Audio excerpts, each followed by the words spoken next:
Hey guys, Darren Kelly, coach of Wiser Pods, and welcome back to another episode of Team Review, heading out of the first round of the buys, round 12, and it was an up and down week, as it seems to be every single week at the moment. There were some pretty high scores, and there were some pretty damn low scores, which we will get into shortly, but let's get into how my team performed real quick. So, 1785, I didn't think that was too bad. But when I'm looking around the fantasy community, there's definitely a couple bigger scores than that, even into the 1900s, which is to be expected, I guess. But overall, a round rank of 8,700 is not too bad. As long as I'm in the top 10k, I'm pretty happy at the end of the day. Also jumped up about 600 spots in overall ranking, so moving in the right direction for the first week of buys.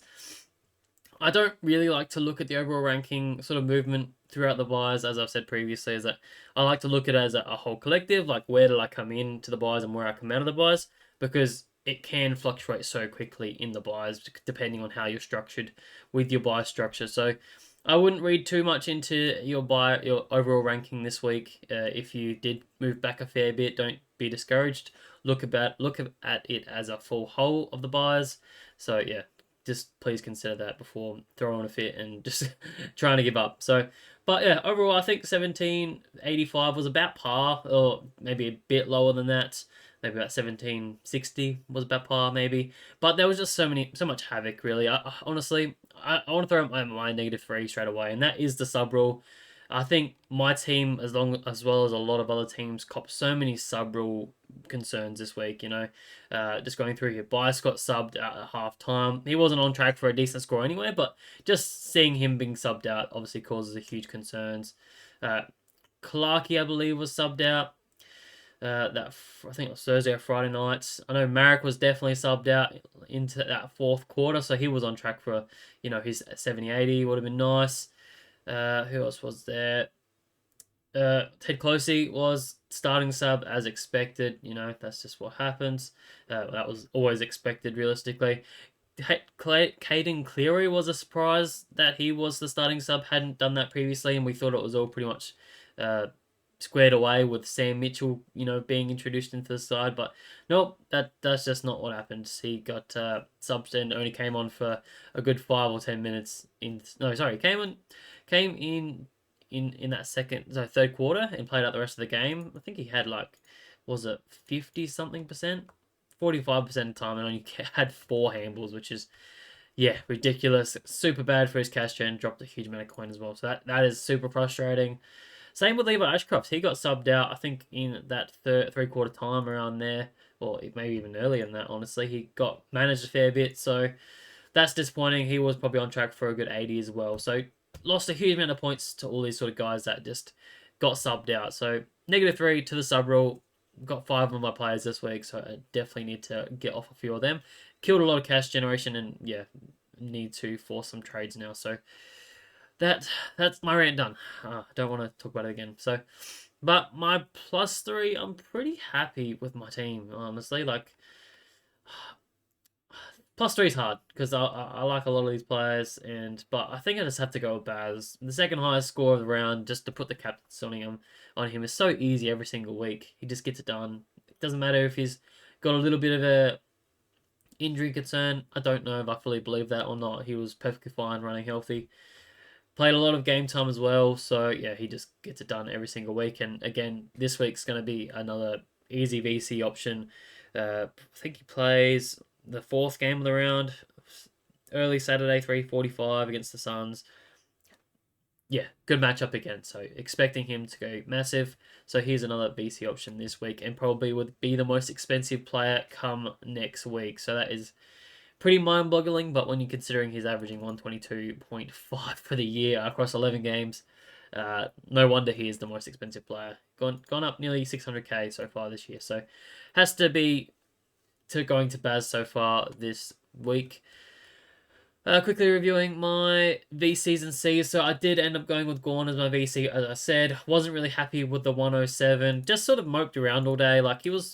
He didn't seem like he was on track for a decent score, but he just sort of slowly ticked along. Like, that first quarter was a real hard watch. He just sort of kept crying for free kicks, wasn't really getting around the ground and marking, wasn't tackling.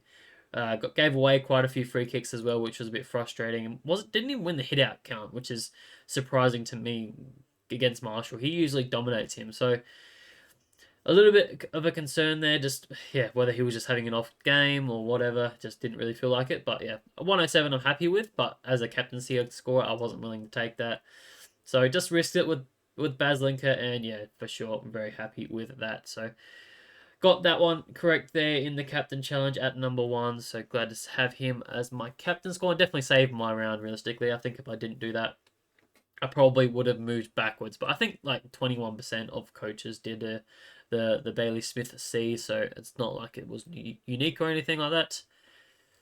But let's quickly review my trades from last week. So here's where my trades. So I did Reed, Trainer, and Stone. As I said, they were always sort of leaving my team. Did grab the Angus Clarkey. He did okay, the 42, but he went up an important 54k. So the cash generation's there. Still has a -6 break even. So, like I said, he should make a good amount of money before his buy, and probably can trade him out. Then we'll wait and see.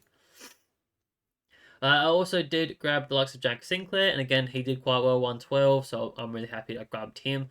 Probably was one of the better options. I will say, though, he probably should have scored a lot more than he did. He was on like 77 at halftime, so to only have about 40 points from then on is pretty disappointing. But I guess that score in the first half was largely due to his teammate in Nasiah Wanganimulura not having the ball at all because he was off getting a concussion review for the entire second quarter, pretty much. Only scored 6 points in that second quarter. So, of course, Sinclair goes massive. So, overall, they both did extremely well. I'm pretty happy with trading him in, and it does sort my buys out, so I'm happy with that. The final trade, like I said in my last week's videos, I was sort of tossing and turning with what I wanted to do, whether I was going with a mid-pricer and McAuliffe to sort of try and get some better scores on my field. But ultimately got scared off of him when team announcements came out and Prestia was named in the midfield. I just had that suspicion that, Prestia is coming straight back into that midfield. Probably knocks back McAuliffe to the 4th midfielder, and that means less points for him, and he's probably not going to hit those 80s. So, which I think was the right call. I think McAuliffe went something like a 50 something. McAuliffe, he went 55. So yeah, definitely the right call there to jump off him. Even though he went up a good 43k, I did jump on Kyle Lohman instead, who luckily went 79. It was a super hard watch. I will say my head was in my hands watching that game in that first quarter, at quarter time when he was being assessed for that ankle. I was like, oh, he's being subbed out here. This is the worst trade in for the year, and I'm going to have another dead rookie dropping cash, so it is what it was. But yeah, luckily he came back on, kicked another 2 goals. Yeah, got onto the scoreboard so far this season, so hopefully can continue that stretch of form into the coming weeks, and hopefully can generate some decent amount of coin before his buy. And who knows, he may be traded out at that point as well. So happy to have him, and good. Yeah, that score 79 definitely was welcoming in the buy rounds where we did have so many shit scores. So yeah, surprisingly was a lot better than some of my premiums. So that's a surprising one. That's my trades. Like I said, I'm pretty happy with them. When I look back, I probably can't see how I could have improved it much more. Obviously, besides going very unique where I wasn't even looking, probably in like a Brian Myers was definitely one that a lot of people were looking at. I did recommend him at number 3 there, I think. Or number 4, something like that in my forward. So definitely someone I was looking at, but not confident enough to jump in myself. He went 130 something, so definitely a huge score. But let's get into a quick review by player, just seeing how they went. So Nosai Winghamlera, I did mention that he got assessed for concussion in that second quarter, so only was on 21 points at halftime. So was looking pretty bad. I was very concerned for him. I thought he was going to get subbed out and it was going to be a forced trade this week on the bye. It would have been interesting whether he was a trade or not, but doesn't matter. He came back on in that second half and absolutely went nuts. Scored, nearly got 100 points in that second half to make up his 117, and ultimately beat Sinclair to it. So yeah, that was ridiculous. He is just an absolute gun. He knows how to find the people. I think he had 15 disposals in that last quarter for like a 58-point quarter, which is just unreal, super consistent, and he just knows how to hunt the ball. So yeah, he would have been a good pick up if anyone did grab him last week. I spoke about Sinclair already. Really happy with him as a trade in. Max Holmes was probably slightly underwhelming. Like, for how well he was traveling in this game, with Baz, I think he was on like 70 something at halftime. I guess this is just what he does. He just has these monster scores throughout the quarters and then just drops off so quickly at times. He only had 13 points in the fourth quarter and 24 in the third. So that's a collective of 37 points in the second half. So not terrible, but definitely when you consider it should probably be closer to a 50, if not just above 50. He should have been on for a 120, 130 sort of score here. So a little bit disappointing. Did get rested a fair bit in that last quarter. Spent 2 stints on the bench. So that's hugely disappointing. But yeah, ultimately, I'm happy to have him. Again, his run for the remainder of the season is amazing. So if you don't have him, he's still cheap enough. Grab him while you can because he is just going to fly up in coin very shortly, I would say. So going up another 25k this week. Definitely worthwhile getting him in. Roberts, super frustrating again, man. Like, he, again, was on for a pretty massive score against the Crows. Were in a pretty heavy defeat for them. I swear he was on like 70 something at halftime. Oh, maybe it was on 60, sorry. 60 at halftime. Should have got to 100, just didn't. And just had a pretty poor second half. Only the 38 points, so hugely disappointing. Just cannot hit the ton to save his life. He only hit the ton twice this year, and starting to raise some eyebrows whether I trade him at his buy, because again, he's got Richmond this week, so there's no point. I'm not trading him this week. That's just not happening. But at round 14, if you don't have better things to do and want to jump off this guy, then I fully recommend it. Like, at this stage, it's starting to come into my plans, just with a few things shuffling here and there. So I'm not fully against trading him out come next week. So yeah, I'll be glad to see the back end of him. Bias, as I spoke about already, that 9 is hugely disappointing. Dropped to 52k. That hurts so much. The money on his head definitely would have been worthwhile. And yeah, definitely hurts because I backed him in after that 44. I'm like, oh, he's got a good run. Miles will hold on to him. Hopefully, he can put up some decent scores. And for the most part, he did. 70s, 60s, and 60s. I was happy with those, but this 9 really hurt. And yeah, I think he has to go now. I'm not even sure he gets played this week. He could be dropped because Sydney need to do something. They're being absolutely dominated. They're not the Sydney like they were last year, so they need to do something. And I think Bice unfortunately gets dropped. So I think that decision may be made for us, and he just needs to be traded out. So he is part of my buy plan, my trade plans this week. I spoke about Clarkey already. He's just one we're going to hold. Probably sits on my bench this week. I'm not sure he'll get a run. But yeah, generating cash, so he's doing what he's doing. Still super annoyed that Kitty Coleman didn't play, but hopefully he's back this week. I need him to play. Just, yeah, hurts to hold a player that expensive for that long with that money on his head. Just, yeah, annoying. So hopefully he's back this week. Moving to the midfield now, you got John Dawson. Disappointing again with that 89. He just does this. He has some big scores, but then he has these little low scores sometimes. So disappointing. Hit the scoreboard. Minimal tackles, but in a thrashing, you probably expect a bit better. Same with his teammate in Isaac Rankin. That's 63 is diabolical. Just how do you put up the lowest score in a 90-point thrashing? Hit the scoreboard, lad. Do something. Just do better. So yeah, that's disappointing, and I guess raises some questions. Is he part of the top 6 forwards? I don't think it's something that I'm even considering yet. I think I'll leave it till post buys, and then sort of when we get to full teams, then it can be a bit more of a luxury to move off of him. But yeah, I'm fully aware that that's potentially on his cards. Looking at his post buy run, it's pretty decent. So hopefully he can do a bit better then. Josh Dunkley, again, continues to be poor. Probably should deserve my -3 for like 3 weeks in a row. Just ever since I traded him in, 111, 94, 93, 92, just keeps getting worse and worse in decent matchups as well. So super disappointing considering I paid nearly, I think, 80k more than what he's priced at the moment. Everyone's got to jump on him super cheap. If not this week, then definitely in a couple weeks' time, post his buy. So yeah, do better, Josh Dunkley. I need you to definitely get back to your best. Nick Day cost 128. Again, just gets these big scores. He doesn't know how to hit this middle score. It's either a 120 plus or it's like an 80. It just there's no in between. It's super funny. But yeah, super good. So glad to see him do it there, even though it was against my Hawks who didn't perform well. So that is that. Like I said, Levi Ashcroft did get subbed out. Was on track for probably a 70 or an 80, but yeah, this was just what happens with rookies. He was due for a rest at some stage, and does raise some eyebrows whether he does play this week. He does play the Friday night, so we will know. It's just whether he gets subbed out again. Who knows? So I don't think there was any injuries out of that game, so I don't see why they'd change too much from their structure. So that's a bit of a concern, and definitely could be on the trade table for me this week, and for a lot of others with a high break even to 96 now. So if he gets you to the player that you're looking for, definitely worthwhile trading him. Ned Long, 101. What a recovery from this man.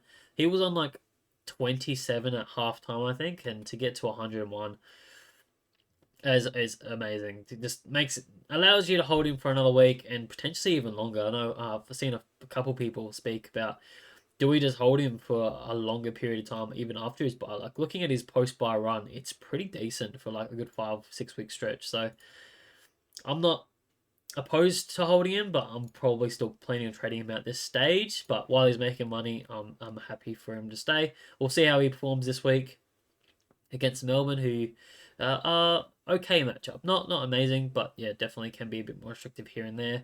So yeah, we'll see how he goes. But he's doing very well. I wouldn't be surprised to see him get a rest at some stage though, is there anything. But they do have the bye in round 14, so I don't see that happening this week, but definitely could happen afterwards. So you got to stay vigilant there. But yeah, 101, super amazing. Getting up there in price now. 833k is amazing. Ryan Merrick, again, subbed out. Disappointing and potentially going to be dropped this week.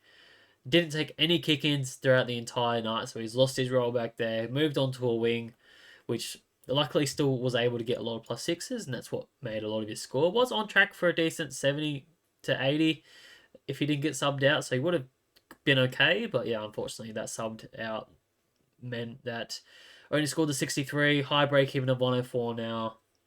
His buy's coming up in a few weeks' time. A buy that's not super heavy, so it is a bit of a unfortunate timing. Definitely wanted to keep him through the next couple of weeks, but he definitely is probably part of my trade out plans this week, and I probably would recommend other people to do it too before they force our hand, I'd say. So be careful with that one. Lindsay put up a 58, happy with that from a rookie. At the end of the day, he's just ticking along, still making some sort of money, not amazing, but yeah, he definitely can pop a big score when we need him to. Only kick 3 behind, so that could have been definitely bigger if he kicked a couple of them straighter. Yeah, so yeah, and that was in Melbourne. They didn't score well at all, so they got beaten by St Kilda. So we'll see how he goes in the next couple of weeks. He's just going to be one that I can rely on to put up a good 50 or 60 every now and then. Boxall, 30 points, super disappointing. Surprisingly didn't start as a sub, but it felt like he was a sub anyway, just with below 50% time on ground. What is Josh Lyon doing, man? I just don't understand it. It's just shocking. So, but it is what it is. His break even is now up to 33, so he's pretty much stopped all his cash generation. He could be one that goes this week, but he has so little money in his head. You're not going to do a huge amount with it. If you're struggling with red dots, then he potentially could go to get you to someone else. But I do think he could potentially hold his spot for a little while longer, especially with Filippo potentially missing. I know he had that calf issue and he probably plays round 14, but we'll have to wait and see what happens there. So, yeah, who knows? He probably does become red dot following the buys, so he can go. I suppose we spoke about Gorn, Baz, Martin, 116. Anyone there went there with the VC, you're probably pretty happy with at 116. He definitely was one of the better ones. High CVAs as well. Kicked 2 goals. Just is getting it done. Awesome at the moment. 1.1 mil. Just easily part of that top 6 forwards or defenders, however you want to look at it. Warner disappointing after after what was expected to be a decent matchup and continues his good form. But yeah, that 74 is disappointing. Missed 3 goals, so definitely could have been a bit better. But yeah, for what it was worth, he was just sort of sooking most of the day, trying to get free kicks, and that just weren't there. So that's disappointing. But again, good matchup this weekend. So if you don't have him, potentially one you could look at, but like I said, he does have the buy coming up in round 14. So ideally, you're not really trading into someone with a buy anymore. We're past that stage now, so that's why I recommended him last week for a good matchup this week. So you give and take there. So hopefully it goes well this weekend. Rankin already spoke about. Just yeah, poor Ted Closey. It's just a brown dot now. He's just losing so much cash. 17 points, came on with for like 6%, so put up 17 and 6% of game time is pretty impressive. But yeah, he's just not getting game time at this point, and I don't see them changing that anytime soon. So he'll be basement price next week, I would say, and I just can't move off him at any stage.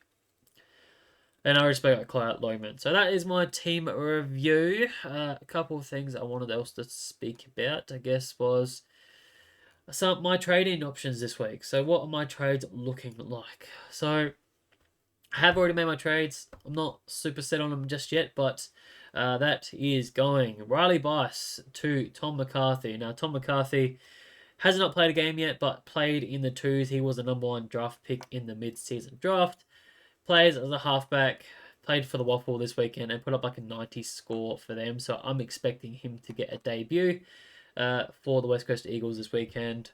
Playing off that halfback, potentially taking Marek's spot back there. Mature ager, 24 years of age, so we do love a mature ager back there. So yeah, he seems like the rookie of choice this week for a lot of people, and for me as well. I definitely looked at a lot of the other rookie options that have lower break evens, and I'm just not confident with any of them. Or you're paying a premium price like a Hardeman, who I know a lot of people are looking at this week. So I'd rather just save the money, go to a Tom McCarthy and risk it as a bit of a cash grab. But then I am going Marek to Tom Liberatore. Now, I'm not super set on this one just yet, but for the price that I can get him for, I'm pretty happy. He's been super consistent. Look at what his scores have been. I know a lot of the season has been without your Bonts and your Liberatores and stuff like that, but he's just a sole part of that midfield. His role is super consistent. He's a tackling machine in there, so he definitely knows how to tackle, and I do love a tackling midfielder because they just always have reliable points rather than getting marks. But he also does that a fair few times throughout the season as well. Like 6 marks is, I'm pretty happy with that. And can kick a goal when he needs to. So I think he's a decent one to trade into. Not the best run. Like obviously West Coast Hawthorn this week is a bit of a tough matchup.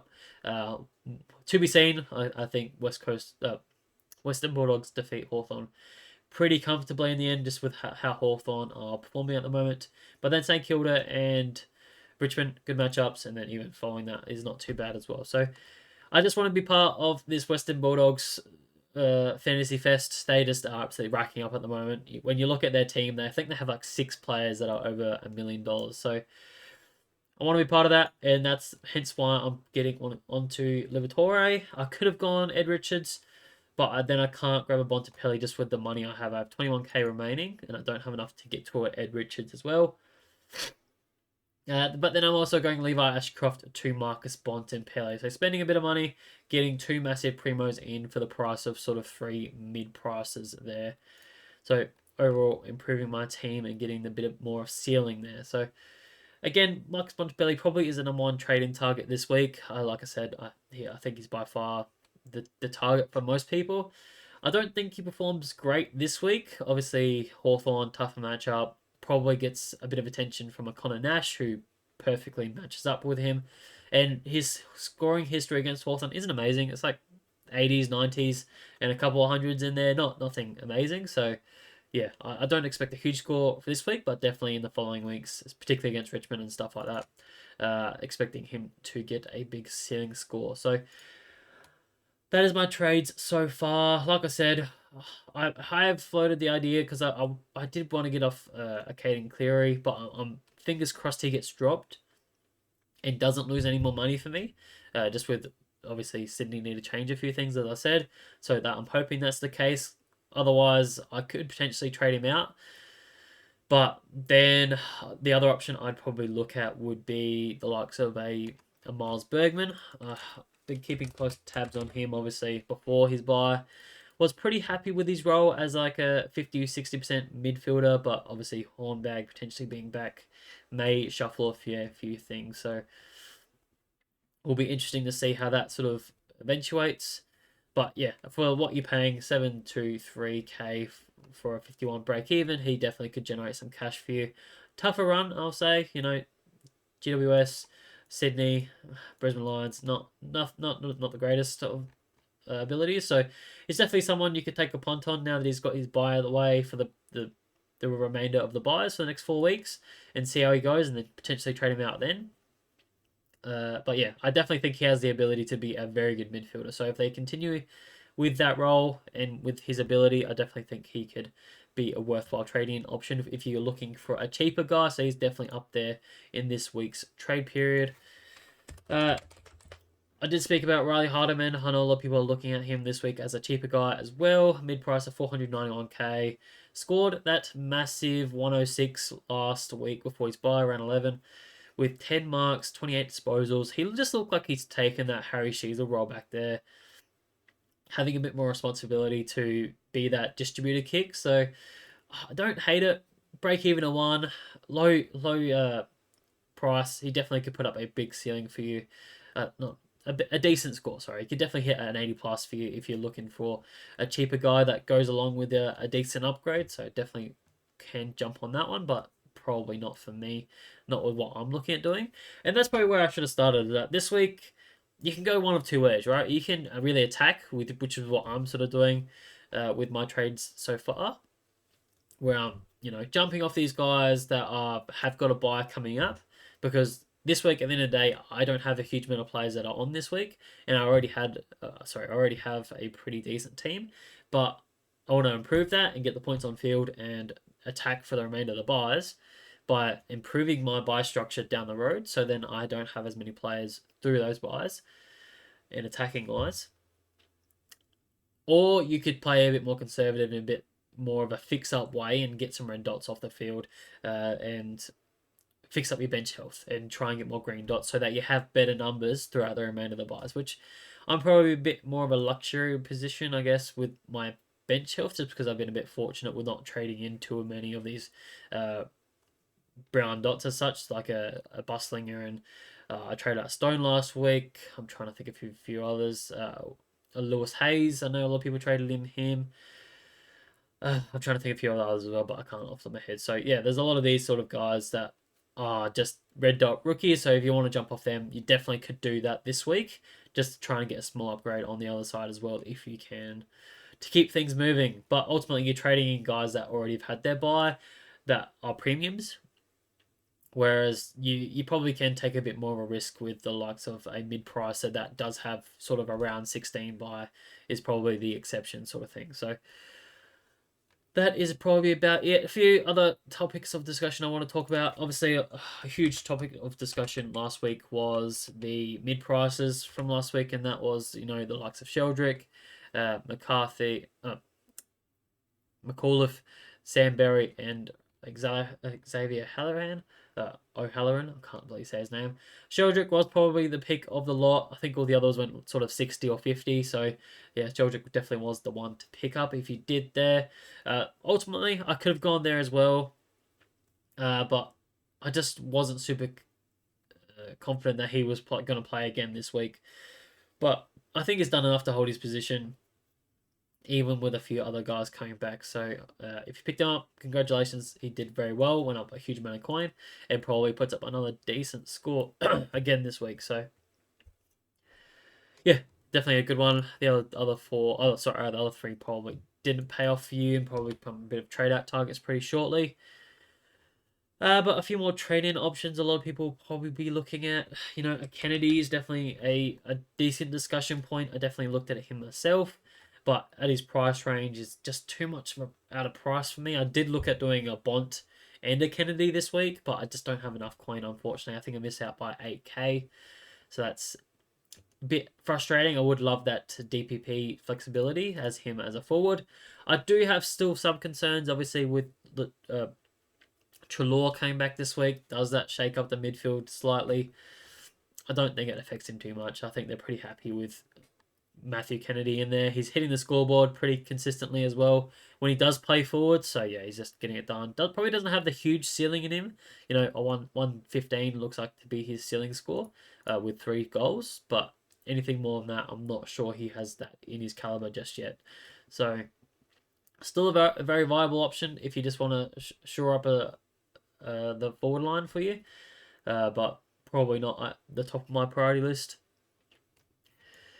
Ed Richards is another one that I highly looked at, and I could definitely do instead of a Bontempelli, but I do think he cops a bit of attention in the coming weeks. You know, James Jordan is definitely someone that has gone to him in the past, so I expect that one to be locked in. Marcus Windhager, where does that go? Does that go to a Bontempelli or does that go to an Ed Richards now? I think Ed Richards definitely is a better matchup body wise for those two, so I could see him going there. So just with 2 potential tags in the coming weeks, even Hawks could definitely run a tag. Who knows? But yeah, 2 potential tags in the next 4 weeks is just something that I'm not too keen at his price at as well. And he's hitting the scoreboard a lot. You know, he's kicked a goal, at least a goal in the last 6 weeks, and that's when he's really scored these sort of tons. So without those goals, then it's probably 90. So I'm not super keen on Ed Richards at the moment for that price, so not really going there. But I think that's about it. I know McKercher was on the watch list. What was he doing? I don't even look at this, to be honest. But yeah, 40. You're not going there. Even with West Coast, it's just not something that I'd even look at. But yeah, that's how much I'm sort of looking at this week. But where does that sort of leave me post-trade? So that leaves me about 18 decent players. So let's count them out here. So Rosie, Sheasel, Holmes, Roberts, Coleman I'll count in there, assuming he plays, fingers crossed. So that's 5. Dawson, Bontempelli, Dacos, Dunkley, Liberatore, Long, so that's another 6, so that's 11. The 2 Ruck Boys, 13. And then Smith, Martin, Warner, Rankin, and Daniel in there as well. So that is 18 decent players counting this week, which I think is pretty common, especially given that it is the easy buy round. Gotta stop stuttering.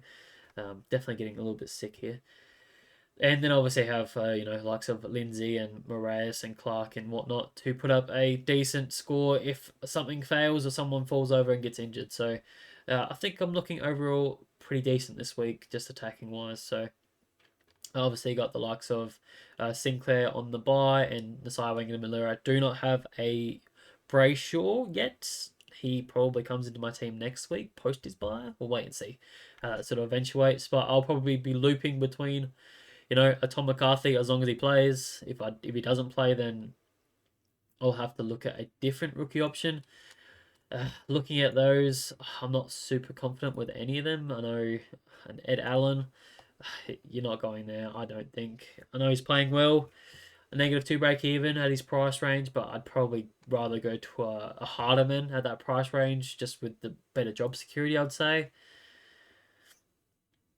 But besides that, you're not really looking at anyone, I don't think. I'm not really touching a Caleb Mitchell. I think he could be dropped quite easily. They're going to change up a fair few things, so he could definitely go. So I wouldn't be trusting him to be in the side. So otherwise, it'll pretty much be going down to a basement rookie that gets a debut this week, which we should have a couple of them, right? Because of the mid-season draft, there definitely should be a few more debutants coming this weekend. So keep that in mind for your trades this week. But yeah, that's it for me, guys. I'll leave you guys to it, and I'll see you guys for Wednesday's trade mode video. We'll go through all the trading options and give my opinion on them. Please leave a like, subscribe, do all those great things. Leave any comments you have below, any questions, I will get to them. And of course, if you have any personalized questions, go to my QU link as always. Besides that, have a great night, and I will see you Wednesday. Cheers, guys.